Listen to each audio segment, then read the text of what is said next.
इन्होंने कहा स्टेट क्या है, गॉड मार्चिंग ऑन अर्थ। तो मार्क्स ने उल्टा करके कहा कि मैन फ्लाइंग इनटू हेवन, ये गॉड बन जाता है। जैसी हमारी राज्य स्टेट होगी वैसे ही हम गॉड बना लेंगे। अगर हमारी स्टेट डिक्टेटरशिप है तो हम कहेंगे गॉड बिल्कुल डिक्टेटर है। जैसे यहोवा है तो यहोवा ईसाई जो कि ज्यूज बड़े डिक्टेटर होते थे, तो उनका गॉड भी ऐसा है। उन्होंने कहा I can not, I am very jealous God, मैं बड़ा जेलस हूँ। I can not share my power with any person else, मैं अपनी पावर को किसी के साथ शेयर नहीं कर सकता। तो उन्होंने गॉड भी ऐसे ही बना लिया, डिक्टेटरशिप वाला। तो मार्क्स जो थे जब इस तरह की बातें कर रहे थे तो रिवॉल्यूशन इन्होंने एक अखबार वगैरह जर्मनी में जो था उसमें कराया, तो इनको जर्मनी छोड़ के भागना पड़ा। जर्मनी छोड़ करके इन्होंने कहा ऐसी जगह भागो जहाँ क्रांति की बातें हो रही हों। तो इसको शरण लेने के लिए ये फ्रांस में चले गए। फ्रांस में इनका जो है संबंध आया, संपर्क आया। वहाँ एक बहुत बड़े क्रांतिकारी थे और पहले वो भी कभी हेगल के शिष्य रहे थे, बाद में क्रांतिकारी फ्रांस में आके बन गए थे। उनका भी हमने नाम पहले लिया, तो उनका नाम है फ्यूअरबाख। मार्क्स ने खुद ही लिखा है कि फ्रांस में जाकर के वी ऑल, जितने भी हम क्रांतिकारी जिनको जर्मनी से निकाला गया था अखबार छापने पर, तो वी ऑल बिकेम फ्यूअरबाखियन। फ्यूअरबाख का फ्रांसी में, फ्रांस भाषा में अर्थ होता है आग का शोला, भड़कता हुआ शोला। तो बड़े भारी क्रांतिकारी थे। मार्क्स ने अपनी यही समस्या रखी कि हेगल को समझना बड़ा मुश्किल है। फ्यूअरबाख ने उसको यही ट्रांसफॉर्मेशनल क्रिटिसिज्म दिया, भाई हेगल को समझना कोई मुश्किल नहीं है, जो बात हेगल कह रहे हैं उसको उल्टा करते चले जाओ, हेगल का राज खुल जाएगा। सारी मिस्ट्री हेगल की खोल दी। हेगल में कुछ भी नहीं छोड़ा, हेगल को सारा का सारा ले लिया और उसमें से सारे के सारे उसे निकाल करके उन्होंने एक सारा नया सिस्टम खड़ा किया।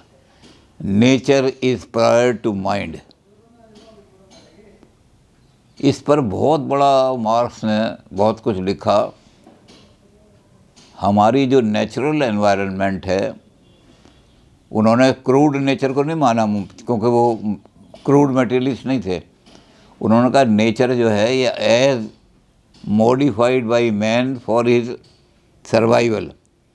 उनको कहा ये मोड ऑफ प्रोडक्शन कहलाता है। आदमी अपने सर्वाइवल के लिए इस नेचर को यूज़ करता है तो प्रोडक्शन के मेथड निकालता है।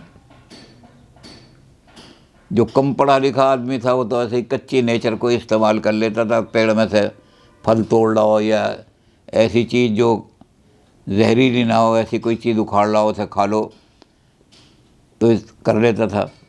तो मोड ऑफ प्रोडक्शन जो है ये फिर आदमी की आइडियोलॉजी को डिसाइड करते हैं। आदमी का माइंड जो जैसे जैसे मोड ऑफ प्रोडक्शन बदलते जाएंगे वैसे जैसे आदमी की थिंकिंग बदलती जाएगी। जब मोड ऑफ प्रोडक्शन, इस पर हम डिटेल में थोड़ी सी बात करेंगे। हालांकि पॉलिटिकल साइंस का फील्ड अलग है, फिलॉसफी तो हमारी यहीं ख़त्म हो जाती है। तो मार्क्स ने ये सारी चीज़ जो ली कि मोड ऑफ प्रोडक्शन क्या हैं, और ये mode of production he decide करते हैं आदमी के थॉट को। इसलिए आपको सोशियोलॉजी ऑफ नॉलेज, मार्क्स के कई फॉलोअर हैं, उन्होंने लिखी सोशियोलॉजी ऑफ लिटरेचर। जैसा आपका नेचुरल मोड ऑफ प्रोडक्शन होंगे वैसा ही लिटरेचर, हर युग का वहाँ के मोड ऑफ प्रोडक्शन के हिसाब से नया लिटरेचर लिखा जाएगा। पुराना लिटरेचर बैकवर्ड दिखाई देगा। तो पुरातन भूत प्रेतों, ये तो सब भूत प्रेतों की कहानियाँ, माइथोलॉजी है, कुछ नहीं है। और नया आएगा। उसके बाद और जब आगे चलेंगे आपका मोड ऑफ प्रोडक्शन बदलेगा तो आपका माइंड मेंटल एकम लिटरेचर के साथ साथ आपका थिंकिंग भी बदल जाएगा।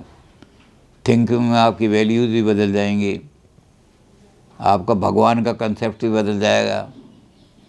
भगवान है या नहीं है ये भी बदल जाएगा जब मोड ऑफ प्रोडक्शन बनेंगे।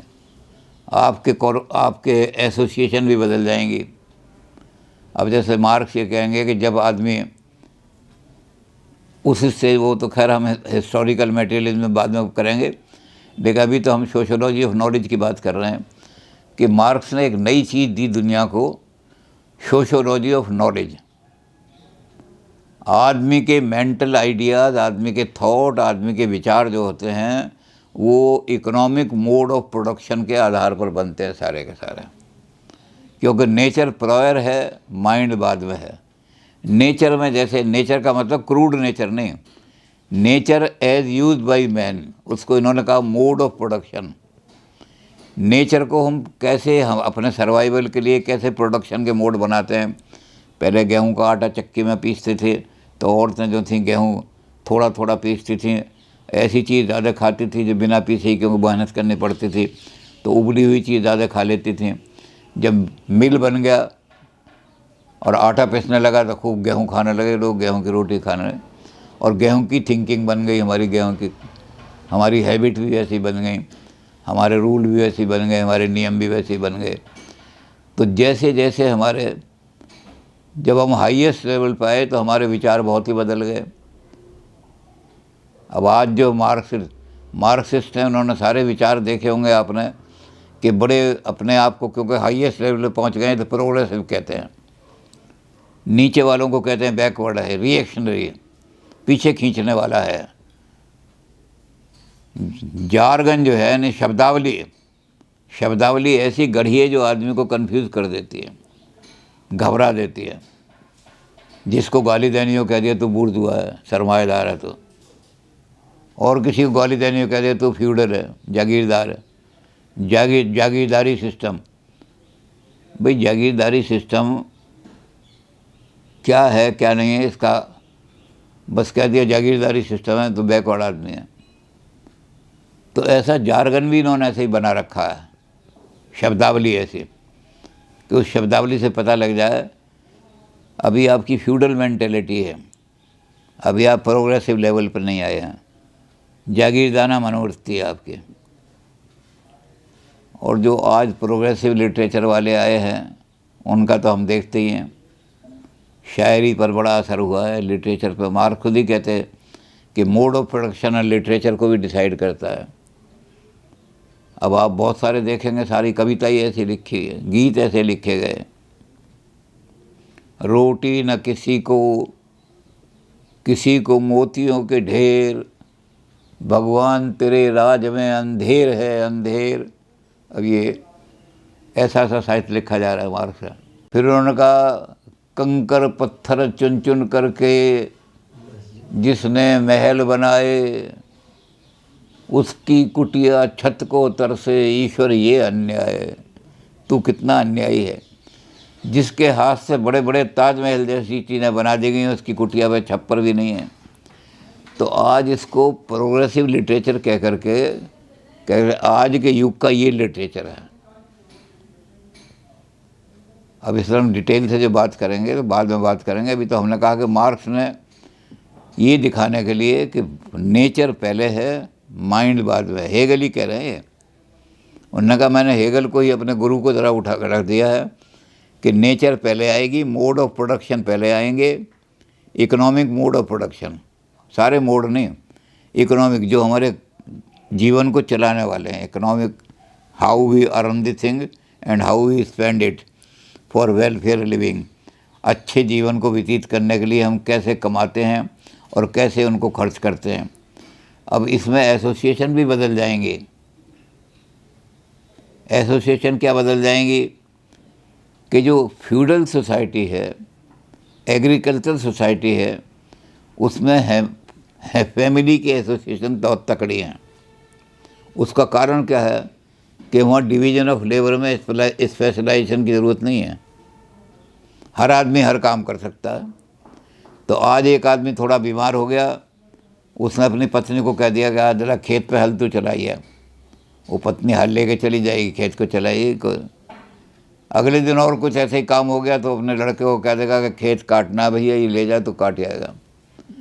लेकिन मैकेनिकल जो ये आज मशीन का जो मशीनरी का इंडस्ट्रियल रिवॉल्यूशन जो हो रहा है, तो इंडस्ट्रियल रिवॉल्यूशन में बदल जाएगी हमारी एसोसिएशन।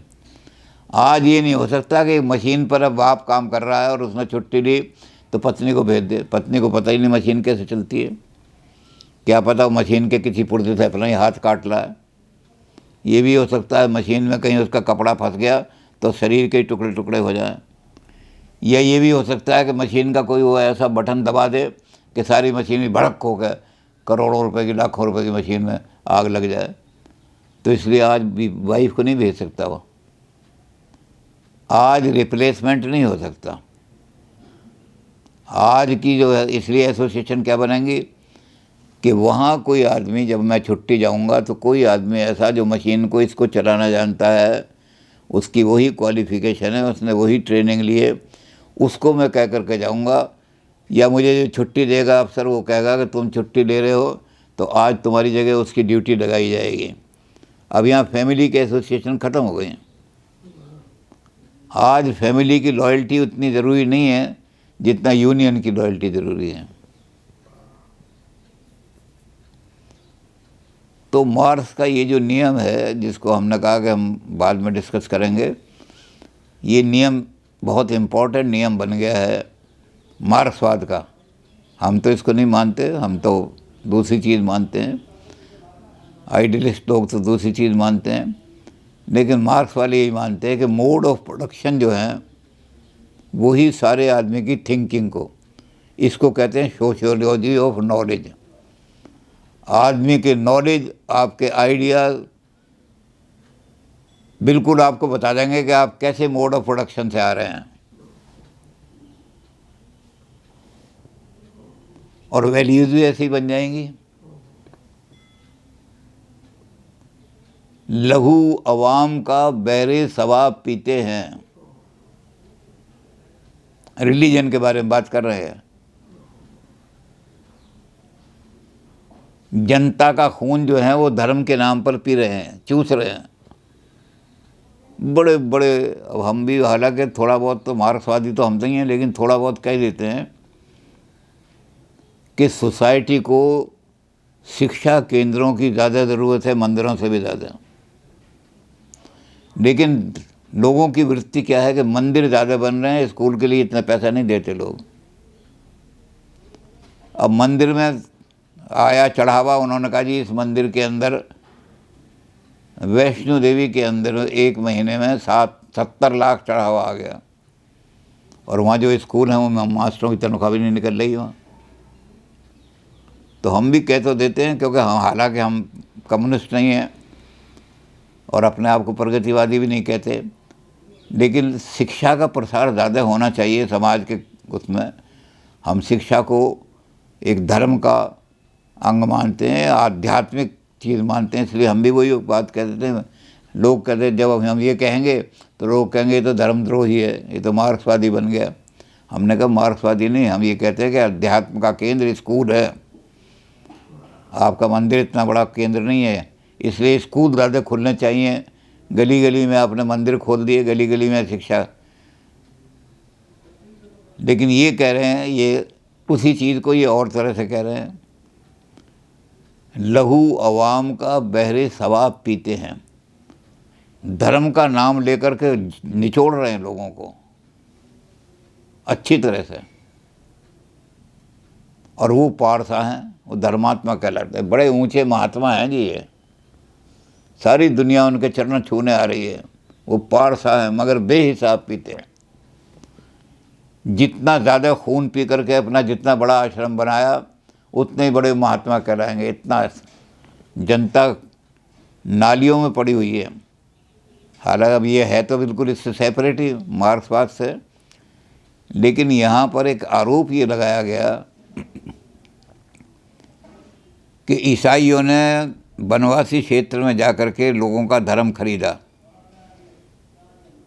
उनको पैसे दिए, गरीब आदमी थे उनको पैसे दिए, दवाई के लिए पैसे दिए, और अगले दिन कह दिया ईसा मसीह की शरण में आ जाओ।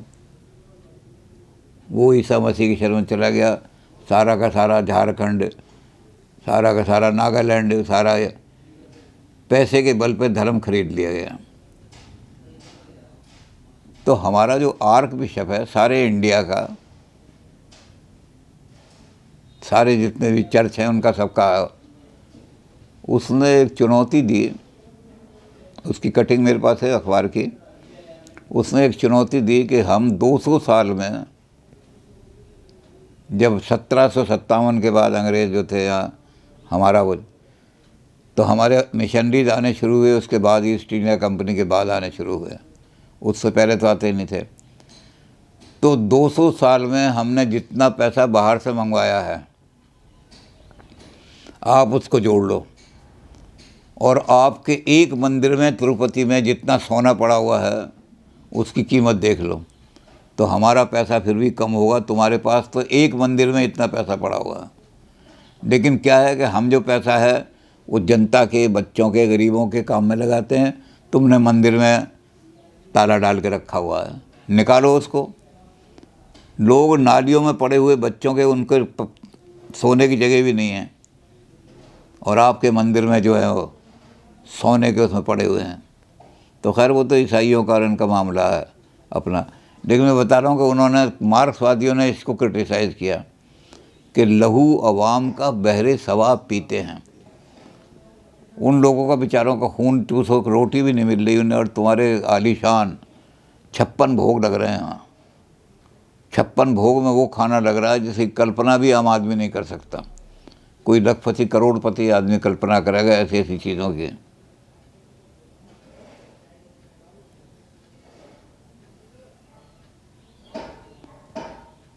तो वो पारसा हैं मगर बेहिसाब पीते हैं, और इधर हैं हम कि कभी 2 घड़ी खुशी के लिए फलों का रस भी पिए तो शराब पीते हैं। कभी 2 घड़ी खुशी के लिए कि भाई हमें बहुत दुख हो रहा है, रोटी नहीं मिली, थोड़ा क्या करें, बहुत दुखी हो गए तो आज धो के आए हैं, तो ज़रा सा संतरे का रस निकाल के पी लो, तो कहते शराबी है सारा। उनको पारसा कहा जा रहा है, खून जो खून पी रहे हैं, और हमें शराबी कह दिया जाता है। तो ये जो साहित्य है, ये साहित्य इसकी देन है जो मार्क्स ने कहा सोशियोलॉजी ऑफ नॉलेज। आपका जैसा वातावरण होगा उसी तरह के आपके आइडियाज़ बन करके आएंगे, निकल करके आएंगे। ये एक अलग ही सोशियोलॉजी का बहुत बड़ा सिस्टम खड़ा हो गया है। अब चूँकि मार्क्स का बड़ा फील्ड विशाल है, सोशियोलॉजी का, हिस्ट्री का, पॉलिटिकल साइंस का, उधर हमारा जाना है, हमारा तो फिलोसफी की तरफ ही जाना है हमने तो सारा। तो फिलोसफी में जब हम हिस्टोरिकल मटेरियलिज्म में आएंगे तो इस पर हम बात करेंगे। तो ये फ्यूअरबाख के जब पास पहुँचे तो फ्यूअरबाख ने इनको सारा रहस्य उद्घाट कर, हेगल ने जो मिस्ट्री बनाई थी बहुत बड़ी, उस वो हेगल की मिस्ट्री ख़त्म कर दी सारे के सारे, और हेगल को बिल्कुल ध्वस्त करके रख दिया सारा। क्रांति के अग्रदूत बन करके खड़े हो गए। वो हेगल वाली बात आदमी जो है,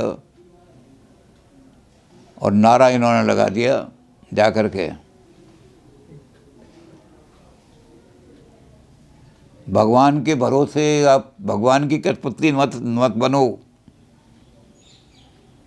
आप रिलीजन पर ज़्यादा आधारित मत रहो।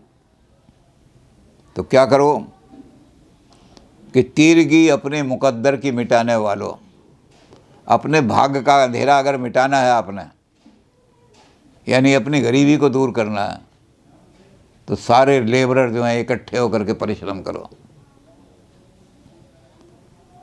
दुनिया के मजदूरों एक हो जाओ, और एक होकर क्या करो, संघर्ष करो। तो तीरगी अपने मुकद्दर की मिटाने वालों, छीन कर चांद सितारों से रोशनी ले लो। कम्युनिस्ट मैनिफेस्टो तैयार कर दिया। अब वो कम्युनिस्ट मैनिफेस्टो में फिलॉसफी नहीं है कुछ भी, वो तो एक्शन प्लान है, हमने क्या एक्शन करना है, एक्शन प्लान बना दिया है। इसलिए हम उसको फिलॉसफी नहीं कह सकते, लेकिन उस पर विचार तो करना पड़ेगा, क्योंकि उसी के आधार पर सारा एक्शन किया है इन्होंने। तो बाद में करेंगे थोड़ा सा विचार, पहले फिलॉसफी कर